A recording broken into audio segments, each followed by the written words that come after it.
আরে ভাই কি করতেছেন এটা? ভাই খাতা বা বই বাইন্ডিং এর যে কাজগুলো হয় ভিজিটিং কার্ডে সেগুলোর কর্নার কাটতেছি। আচ্ছা, কর্নার কিভাবে কাটছেন? এই যে আবার আমরা দেখাই দিচ্ছি, এগুলো হচ্ছে কর্নার কাটার মেশিন বলে থাকে। আচ্ছা, রাউন্ড করে হ্যাঁ, কাটবে। রাউন্ড করে কাটার জন্য আচ্ছা। অফিসিয়াল বই ভিজিটিং কার্ড যে কর্নার কাটতে হয় সেক্ষেত্রে এই মেশিনগুলো খুব বেশি প্রয়োজন হয়। আচ্ছা, এইটা তো আপনি এখানে চাপ দিলেন, এটা কি ইলেকট্রিক? জি, এটা ইলেকট্রিক মেশিন। আচ্ছা, এটা অনেক হেভি, এটা একসাথে আপনি প্লাস 600 পেজ একসাথে বাইন্ডিং করতে আচ্ছা, পারবেন। যদি কেমন কাটা হয়েছে যদি একটু দেখাই আমরা।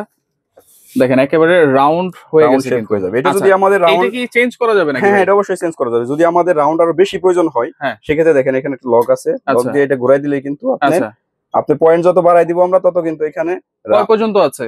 আপনি 3 থেকে 9 পর্যন্ত। আচ্ছা, 3 থেকে 9 পর্যন্ত পর্যন্ত। রাউন্ডের শেপটা কাটা যাবে, তাই তো? শেপ কাটা যাবে। যে এটা আচ্ছা। জাস্ট এখানে চাপ দিয়ে অ্যাডজাস্ট করে নিবে, তারপর হ্যাঁ। দেখেন এভাবে জাস্ট দিয়ে আচ্ছা। দিলেই বেশি কাটবে। কত পেজ করা যাবে একসাথে? একসাথে 600 পেজের উপরে কাটতে পারবে। 600 পেজের উপরে। আচ্ছা, দেখেন। এটা তো ইলেকট্রিক ভাই, দাম কত এটা? ইলেকট্রিক। এটা প্রাইস থাকবে অনলি 52000 টাকা। অনলি 52000। 52000। আচ্ছা। জি, আর পাশাপাশি আরেকটা আছে ম্যানুয়াল মেশিন। ম্যানুয়াল। জি, যাদের দেখা যায় যে বাজেট কম, একটু ছোটখাটো মেশিন প্রয়োজন, সেক্ষেত্রে তারা ম্যানুয়াল মেশিন গুলোতে কাজ করতে পারবে। আচ্ছা, আচ্ছা, আচ্ছা। এটা হচ্ছে ম্যানুয়াল। আচ্ছা, এটা জাস্ট চাপ দিতে হবে হাত দিয়ে। এটার মধ্যে আপনি 200 250 পেজ কাটতে পারবে, 300 পেজের মতো কাটতে পারবে। 200 250 বা চাপ 300। দিলে কিন্তু আচ্ছা, এটাও কি 9 পর্যন্ত আছে না? এটাতে ভাই দুইটা সাইজে কাটতে পারবে। আচ্ছা, আচ্ছা। দুইটা যে পপুলার যে দুইটা সাইজ, যে দুইটা সাইজ বেশি প্রয়োজন হয় সেই দুই রকমের অপশন এখানে দেয়া আছে। এটার দাম কত? আমাদের এটার প্রাইস থাকবে অনলি 15500 টাকা। আচ্ছা, এগুলো নেওয়া যাবে তো সারা বাংলাদেশ জি, থেকে? সারা বাংলাদেশ কুরিয়ারের মাধ্যমে নিতে পারবে। সেক্ষেত্রে অবশ্যই কিছু টাকা অ্যাডভান্স করতে হবে।